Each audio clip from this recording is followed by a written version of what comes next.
Morning everyone. और आज जो हमारा टॉपिक है वो है डिमांड, मांग, जिसको हिंदी में हम बोलते हैं मांग। इस डिमांड वाले जो टॉपिक को डिस्कस करने से पहले हम प्रीवियस जो पढ़ा था उसके ऊपर थोड़ा सा आ जाते हैं, क्योंकि इसको समझने के लिए हमें यूटिलिटी के ऊपर आना बहुत ज़रूरी है। क्योंकि बिना यूटिलिटी के या बिना वांट्स के या बिना नीड्स के कोई भी पर्सन किसी भी गुड्स को परचेज नहीं करता है या उसकी डिमांड करता ही नहीं है। इट मीन्स अगर हमें डिमांड पढ़नी है या मांग को समझना है तो उससे पहले हमें यूटिलिटी या उपयोगिता को समझना बहुत जरूरी है।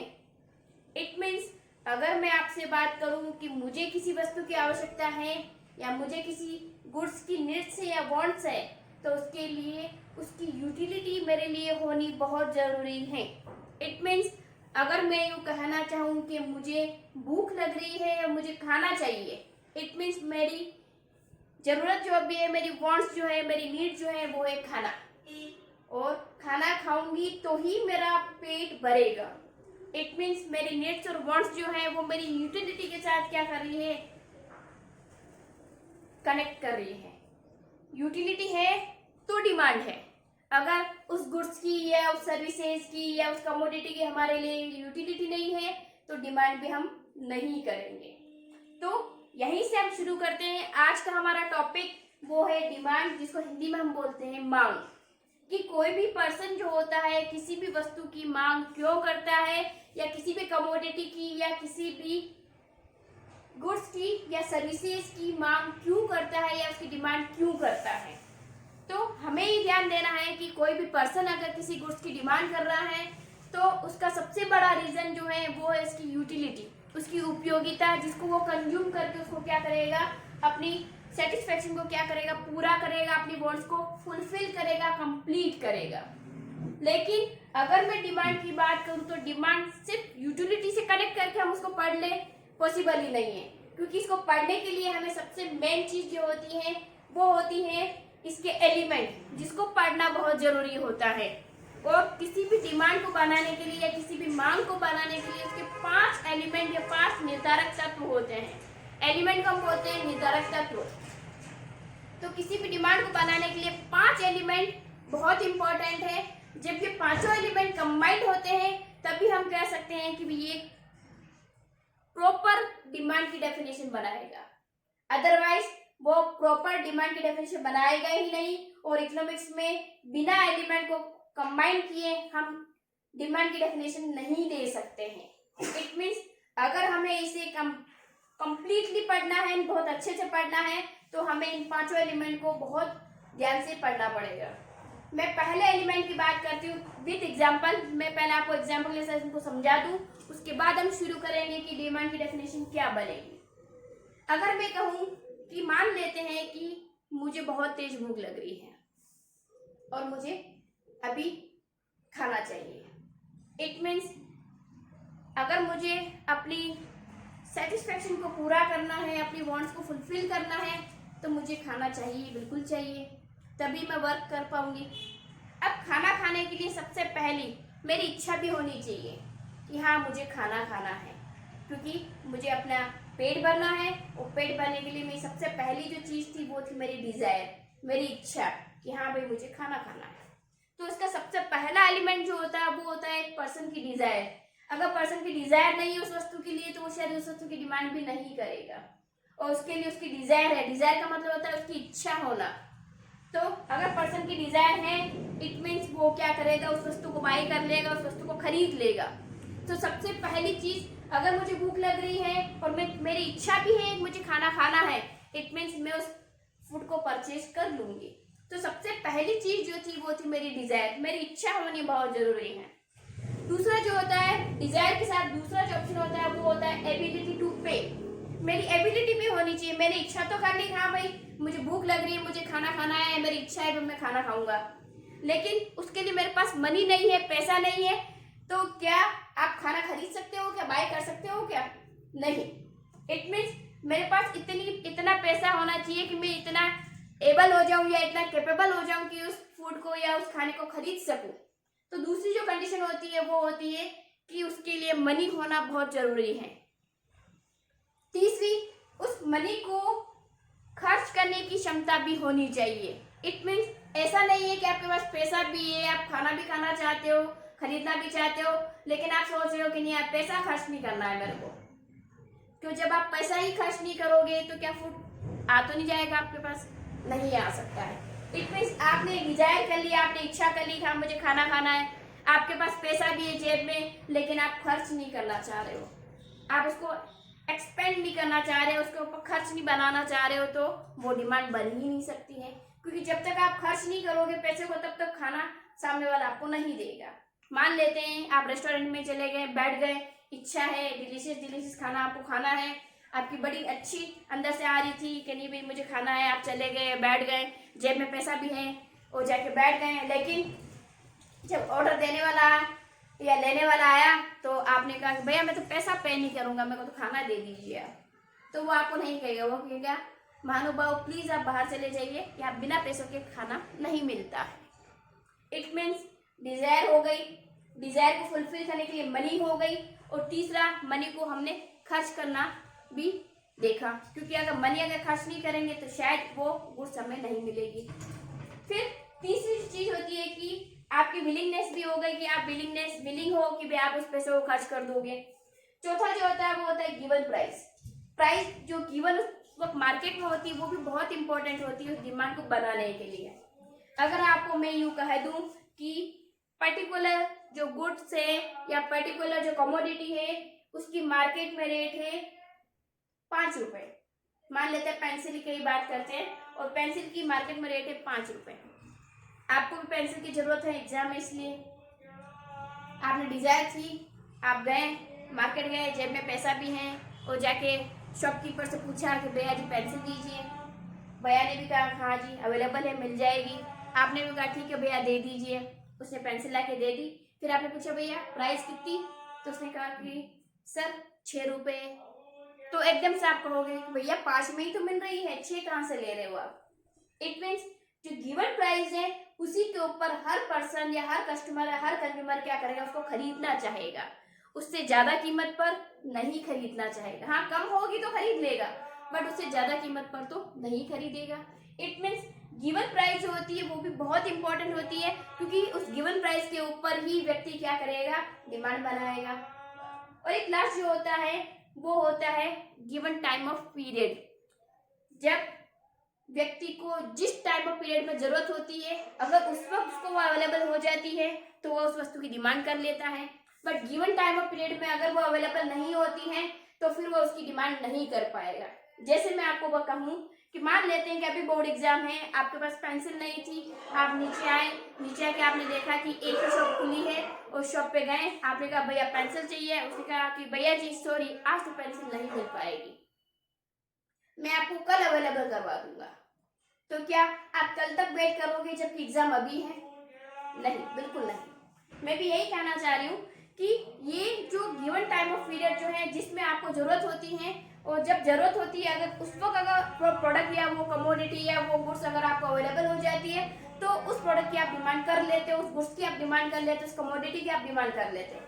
But given time of period में जब आपको जरूरत है तब नहीं होती है, और उसके बाद अगर वो कहीं आधी रेट में आपको कल परसों दे दूंगा तो शायद आप नहीं ले लोगे, क्योंकि जब जरूरत है तब नहीं मिल रही तो बाद में लेके आप क्या करोगे। इट मीन्स एक डिमांड को बनाने के लिए सबसे मेन जो 5 चीजें हमने यहाँ एग्जाम्पल के थ्रू पढ़ी या मैंने आपको पढ़ाने की कोशिश करी, उसमें सबसे पहले हमने पढ़ा था कि एक पर्सन की डिजायर, दूसरा उसकी विलिंगनेस टू पे, कि जो मनी थी उसको विलिंगली पे करना चाह रहा है, उससे कोई गुड्स खरीदना चाह रहा है, तो उसकी एबिलिटी टू पे और उसकी विलिंगनेस टू पे दोनों आ गई। फिर गिवन प्राइजेस, जिसके ऊपर जो प्राइस आपके मार्केट में दे रखी है उसके ऊपर उसको आप परचेज करना चाह रहे हो, और लास्ट जो था गिवन टाइम ड्यूरेशन, जिस समय अवधि के अंदर आप उसको खरीदना चाह रहे हो। इट मीन्स किसी भी डिमांड को अगर आपको बनाना है या किसी भी पर्सन की अगर मांग की बात करें तो उसके लिए हमारे पास 5 एलिमेंट होने जरूरी हैं। पहला एलिमेंट वस्तु को खरीदने की इच्छा, इच्छा को बोलते हैं डिजायर। तो सबसे पहला जो होगा वो होगा वस्तु को खरीदने की इच्छा या उसकी डिजायर। दूसरा उस वस्तु को खरीदने के लिए साधन या मुद्रा, जिसको बोलते हैं मनी। तीसरा उस साधन को खर्च करने की क्षमता या कैपेसिटी होना, विलिंग टू पे। फिर होता है कीमत जो मार्केट में दी गई होती है, गिवन प्राइसेस जो होती है उसके ऊपर। और पांचवा है गिवन टाइम ऑफ पीरियड, वो ड्यूरेशन, वो समय अवधि जिसमें आपको जरूरत होती है। तो ये पांचों एलिमेंट को जब हम कंबाइन कर लेते हैं तो जाके किसी एक प्रोडक्ट की डिमांड को हम क्या करते हैं, यहाँ पर डेराइव कर लेते हैं। इट मीन यहाँ पर डिमांड फिर बन जाती है। अब आते हैं कि डिमांड की डेफिनेशन क्या हो सकती है। बहुत इंपॉर्टेंट क्वेश्चन है जो हर साल आपके पेपर में पूछा जाता है। डेफिनेशन ऑफ द डिमांड पूछी जाती है हर साल, 2 नंबर के क्वेश्चन में आ सकती हैं। इसके अलावा कुछ बड़े क्वेश्चन में 2-3 क्वेश्चन कंबाइन करके भी आपको एक बड़ा क्वेश्चन दिया जा सकता है डिमांड से। तो इसके ऊपर भी बहुत इंपॉर्टेंट क्वेश्चन बनते हैं आपके। तो इस सेगमेंट को थोड़ा आप बहुत ध्यान से पढ़ें। तो सीधी सीधी बात है कि हम बात कर रहे थे डेफिनेशन ऑफ द डिमांड की, डिमांड की डेफिनेशन क्या होगी। तो demands refer to the quantity of goods and service that a consumer is willing and able to purchase at various price during a given time of period. It means अगर मैं आपको कहूँ कि भाई डिमांड की डेफिनेशन क्या बनेगी, तो डिमांड की डेफिनेशन कुछ इस तरह से बनेगी कि डिमांड उस क्वांटिटी को, गुड्स की या सर्विस की उस क्वांटिटी को शो करता है जिसे एक कस्टमर विलिंग मतलब डिजायर जो होती है उसको फुलफिल करने के लिए तैयार हो जाता है खर्च करने के लिए, एंड एबल टू परचेज, उसको परचेज कर लेता है उस मनी से एट वेरियस प्राइजेस, जो मार्केट में प्राइस दे रखी होती है उसके ऊपर, and during a period of time, और गिवन टाइम ऑफ पीरियड के अंदर। It means given time of period के अंदर जब कोई कस्टमर या कोई कंज्यूमर अपनी डिजायर को फुलफिल करने के लिए विलिंगली तैयार हो जाता है और एबल हो जाता है और उस वस्तु को परचेज कर लेता है, तो उस वस्तु की जितनी भी क्वांटिटी वो परचेज करेगा, तो वो सारी क्वांटिटी क्या कहलाएगी, उसकी डिमांड कहलाएगी। बट सबसे मेन चीज विलिंगली होना चाहिए, दूसरा वो एबल होना चाहिए, तीसरा वेरियस प्राइजेस, और चौथा गिवन टाइम ऑफ ड्यूरेशन या पीरियड, और फर्स्ट आपकी डिजायर जिसको फुलफिल करना चाहेगा।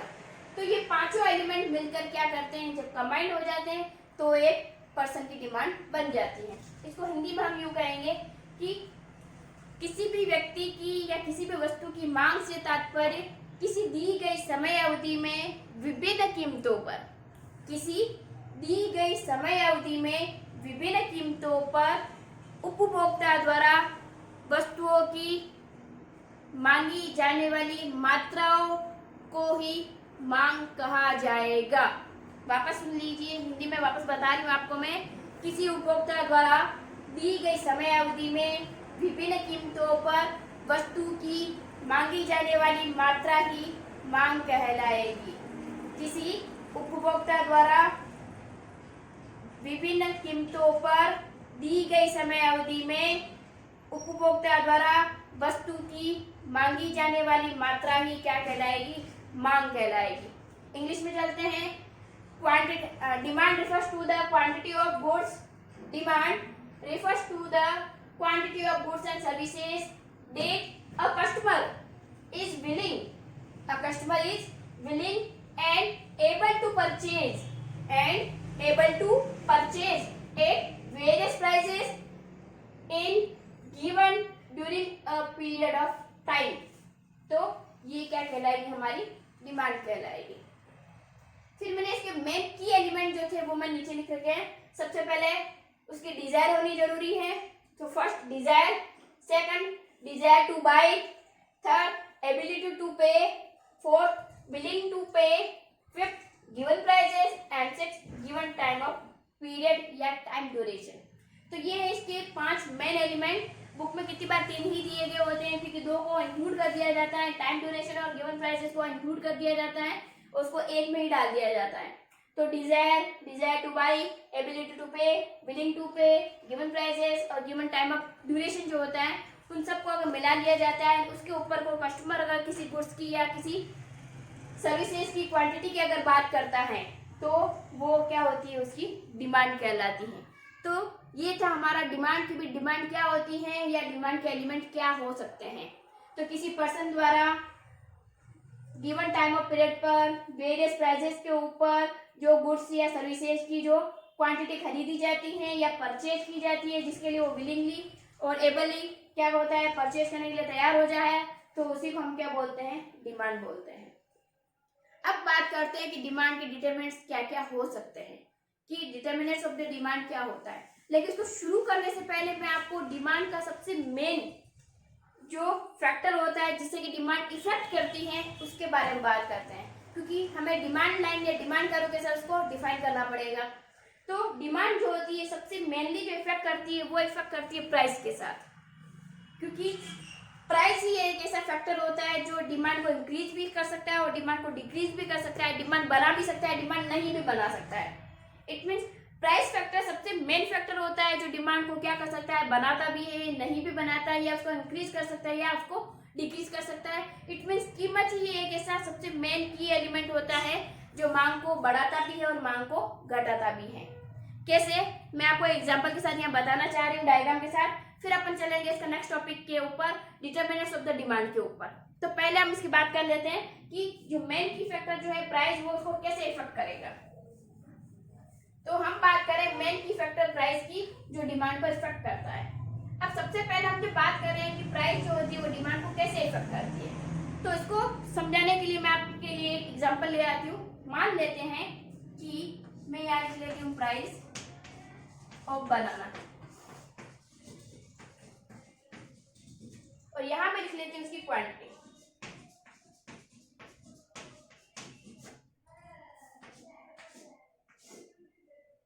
प्राइस पहले थी 5 रुपीज के जी, 5 रुपीज के जी के ऊपर वो ले रहा था 10 के जी, फिर प्राइस बढ़कर हुई 10 रुपीज के जी, तो उसने क्या कर दिया, थोड़ी सी कम कर दी डिमांड, क्योंकि ऑब्वियस है कि जब प्राइस बढ़ती है तो डिमांड क्या कर दी जाती है, कम कर दी जाती है। जैसे मैं कहूँ कि आज पेंसिल मिल रही है 5 रुपए में, तो हम एक पेंसिल लिया है मार्केट से, लेकिन कल अगर कोई पर्सन यूँ कहे कि पेंसिल 1 रुपए में मिल रही है, तो हम फटाक से उसको कहेंगे भैया 5 पेंसिल दे दीजिए।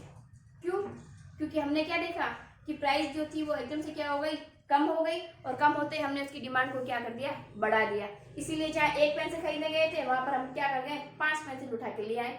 क्यों, क्योंकि प्राइस कितनी थी, 1 रुपीज थी, 1 रुपया थी। इसी का जस्ट उल्टा वाइस वर्सा भी कर लेते हैं। अगर मैं आपको कह दूं पेंसिल खरीदने गए ना, आपको पता है कि कल 5 रुपए में मिल रही थी, लेकिन आज प्राइस हो गई है 10 रुपये या 12 रुपए, तो आप थोड़ा सोचोगे, रुकोगे थोड़ा सा और सोचोगे कि अगर यार जरूरत नहीं है या बहुत ज्यादा कंपल्सरी नहीं है तो रहने देते हैं, आज नहीं खरीदते हैं। जब प्राइस थोड़ी कम हो जाएगी, वापस 5 रुपए पर आ जाएगी, तो हम जाके क्या करेंगे, उसको खरीद लेंगे। तो सेम यही चीज इसके ऊपर भी लगती है कि प्राइस जो होती है और क्वांटिटी का रिलेशन जो होता है वो होता है इनवर्स या अपोजिट रिलेशन होता है। ठीक, तो जैसे ही इसकी प्राइस बढ़कर 10 रुपए के जी हुई, तो उन्होंने क्या कर दिया, यहाँ सिर्फ 5 के जी केले ही लिए। फिर हमने देखा कि प्राइस और बढ़ी, 15 रुपए के जी हो गई, तो फिर उन्होंने कहा चलो ठीक है 5 के जी नहीं लेते हैं, 3 के जी ले लेते हैं। फिर और देखा 20 रुपीज के जी हुई, तो फिर उन्होंने क्या कर दिया, सिर्फ 1 के जी लिया। इट मीन हमने क्या देखा इस एग्जाम्पल में, हमने ये देखा कि जैसे जैसे प्राइस इंक्रीज हो रही है वैसे वैसे डिमांड क्या हो रही है, डिक्रीज हो रही है। इट मीन जैसे जैसे कीमत बढ़ेगी वैसे वैसे मांगी जाने वाली मात्राएं क्या हो रही है, कम हो रही है। इट मीन्स इस तरफ हो रही है इंक्रीज और इस तरफ क्या हो रही है, डिक्रीज।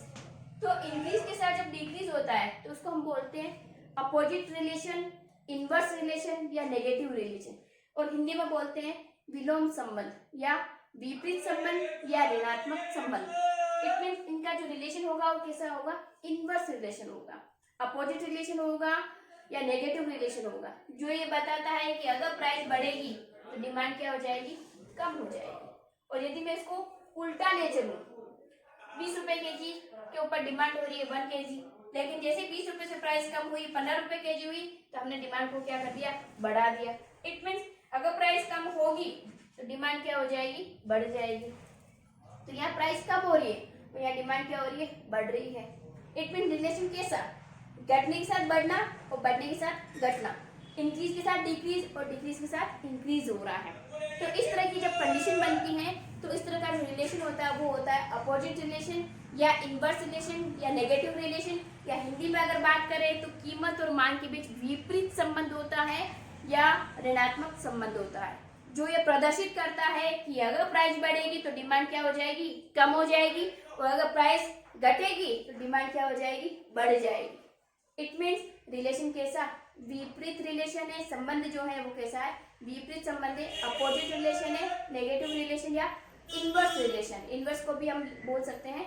तो इस तरह का संबंध जो होता है वो कैसा होता है, उल्टा संबंध होता है, विपरीत संबंध होता है या नेगेटिव संबंध होता है।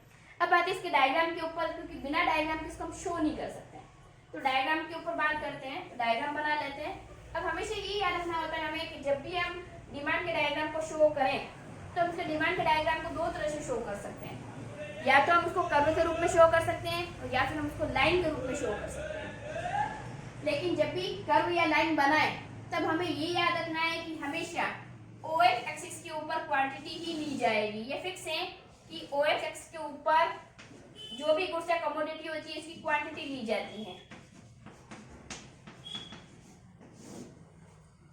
और OY एक्सिस के ऊपर हमेशा क्या ली जाएगी, प्राइस ली जाएगी। ये फिक्स है कि OH एक्सिस के ऊपर गुड्स की क्वांटिटी ली जाती है और OY एक्सिस के ऊपर गुड्स की प्राइस ली जाती है। अभी हमने बनाना का एग्जांपल जो देखा था उसमें 5 रुपीज, 10 रुपीज, उसके बाद 15 रुपीज और उसके बाद 20 रुपीज की बात करी थी, और हमने गुड्स खरीदी थी 5 रुपीज के ऊपर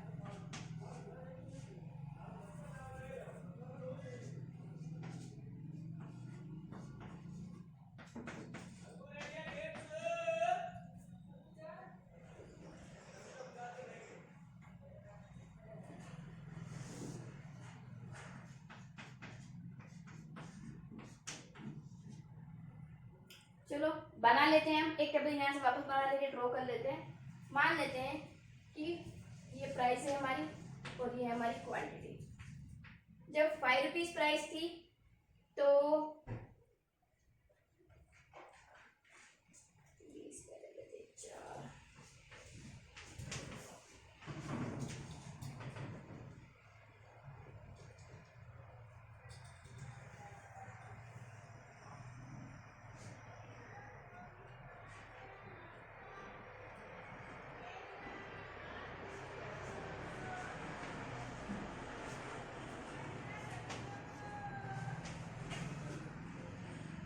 मैंने आपके लिए अलग से टेबल बना दी जिसको हम इसके थ्रू अपन डायग्राम ड्रॉ करेंगे।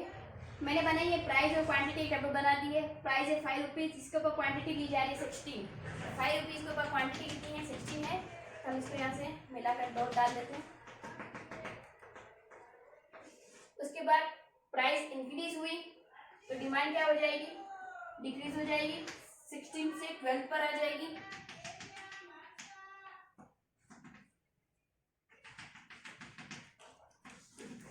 उसके बाद 15 के ऊपर 8, प्राइस और इंक्रीज हुई, क्वांटिटी और कम हो जाएगी और ये हो जाएगी 8, और लास्ट 20 के ऊपर 4।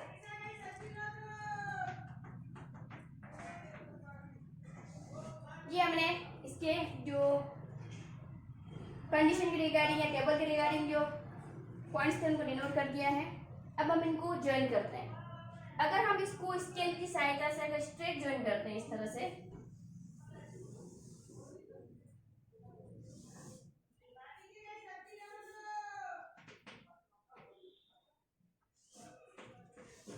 अगर हम स्ट्रेट ज्वाइन करते हैं तो इस तरह की जो स्ट्रेट लाइन बनेगी उसको हम बोलेंगे DD लाइन, डिमांड लाइन बनेगी। अगर हम स्ट्रेट लाइन के रूप में इनको ज्वाइन करते हैं तो ये होगी हमारी डिमांड लाइन, मतलब मांग रेखा।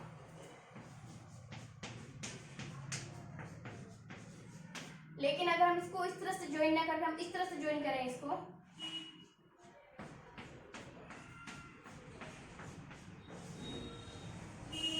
इस तरह से कर्व के रूप में अगर हम इसको ज्वाइन करें तो ये कहलाएगा हमारा DD कर्व, इसको बोलेंगे मांग वक्र।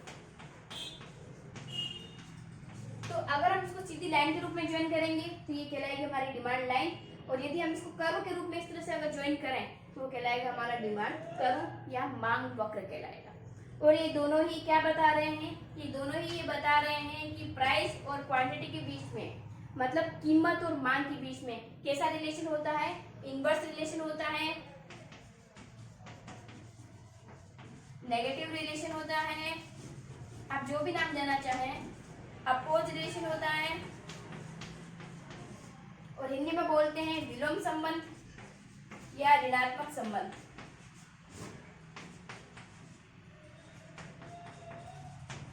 इट मीन्स अगर कीमत बढ़ेगी तो मांग कम हो जाएगी और कीमत घटेगी तो मांग बढ़ जाएगी। लेकिन हमें ये याद रखना है कि पहले जब भी परिवर्तन होगा कीमत के साथ होगा। आप ये नहीं कह सकते हो कि मांग बढ़ी तो कीमत घटी, नहीं, क्योंकि कीमत से मांग इफेक्ट करती है। जो आपका इंडिपेंडेंट वेरिएबल से वो प्राइस है और उसके ऊपर डिपेंड कर रही है आपकी डिमांड। तो जो डिपेंडेंट है वो है आपकी क्वांटिटी या आपकी डिमांड, और जो इंडिपेंडेंट वेरिएबल है वो है आपकी प्राइस। तो स्वतंत्र चर जो है यहाँ पर वो कीमत है, और उसके ऊपर आश्रित चर जो है वो है आपकी मांग या मांगी जाने वाली मात्रा। ठीक, तो हमेशा ये ध्यान रखोगे कि कभी भी डिमांड में चेंज नहीं बनेगा, या डिमांड में चेंज करके आप प्राइस में चेंज नहीं कर सकते हो। आपको जब भी चेंज करना है सबसे पहले प्राइस चेंज होगी, और उसकी वजह से फिर क्या होगी, मांगी जाने वाली जो डिमांड है या क्वांटिटी है उसमें चेंज होगा। इट मीन्स जो डिमांड रेखा जो होती है या डिमांड लाइन जो होती है या डिमांड कर्व जो होता है वो कीमत और मांग के बीच या प्राइस और क्वांटिटी के बीच में क्या करता है, इनवर्स रिलेशन को शो करता है, और ये कहता है कि यदि कीमत बढ़ेगी तो मांग कम हो जाएगी, या प्राइस इंक्रीज होगी तो डिमांड डिक्रीज हो जाएगी, और अगर कीमत डिक्रीज हुई या प्राइस कम हुई या कीमत कम हुई तो क्वांटिटी क्या हो जाएगी, इंक्रीज हो जाएगी। तो इस तरह का रिलेशन जो होता है वो होता है कीमत और मांग के बीच में, जो सबसे मेन की एलिमेंट है डिमांड को इफेक्ट करने के लिए। और ये था हमारा डिमांड का डायग्राम और कर्व। जब भी आप डेफिनेशन दें तो डिमांड लाइन या डिमांड कर्व जरूर बनाएं। अगर आप टेबल के साथ ना बना पाए तो आप इसको नॉर्मली भी बना सकते हो, नॉर्मली भी इसको आप डिफाइन कर सकते हो। बस आपको ये ध्यान रखना है कि OX एक्सिस के ऊपर आपको क्वांटिटी ऑफ डिमांड लेनी है और OY एक्सिस के ऊपर आपको प्राइस लेनी है। अगर आप बिना टेबल के भी बनाना चाहें तो नॉर्मली भी आप फ्री हैंड इसको ड्रॉ कर सकते हैं इस तरह से। और ये हो जाएगा आपका डिमांड कर्व, जिसको हम बोलेंगे मांग वक्र। क्या लिखोगे, quantity of demand, quantity of goods या क्वांटिटी ऑफ गुड्स कर दीजिए, और यहाँ आ जाएगी आपकी प्राइस, क्योंकि फिक्स है प्राइस वाई एक्सिस पर ही आएगी और क्वांटिटी ऑफ गुड्स जो है वो कहाँ पर आ जाएगी, OX एक्सिस के ऊपर आएगी। तो इस तरह से फ्री एंड डायग्राम भी बना सकते हो आप डेफिनेशन के साथ में। तो अगर आप ये ना बनाना चाहो तो डिमांड लाइन भी बना सकते हो इस तरह से, demand line OX axis, OY axis, यहाँ आ जाएगी प्राइस, यहाँ आ जाएगी आपकी क्वांटिटी। तो इस तरह से भी आप डायग्राम को वहाँ ड्रॉ कर सकते हो फ्री हैंड बिना टेबल के। इसको आप जब भी ड्रॉ करोगे तो ये आपकी डिमांड की डेफिनेशन से आप इम्पैक्ट बहुत अच्छा डालेगा। और इस तरह से आज आपका जो डिमांड की डेफिनेशन वाला जो पार्ट था वो हमने आज यहाँ पर क्या कर दिया, कंप्लीट कर दिया है। कल हम बात करेंगे डिमांड फंक्शन के बारे में, डिटरमिनेंट्स के बारे में और डिमांड लॉ के बारे में। तब तक के लिए इकोजेट के साथ बने रहिए, इसे लाइक करिए, शेयर करिए, सब्सक्राइब करिए, और उसके रिगार्डिंग कोई भी अगर आपकी क्वेरी है तो प्लीज़ मुझे कमेंट बॉक्स में ज़रूर बताइए। मैं पूरी कोशिश करूँगी कि आपकी क्वेरी को सॉर्ट आउट कर सकूँ। तब तक के लिए गुड बाय। कल फिर मिलेंगे एक नए सेशन के साथ, और हमारा नया सेशन जो होगा वो होगा demand function, law of the demand और उसके डिटरमिनेंट्स। Bye bye.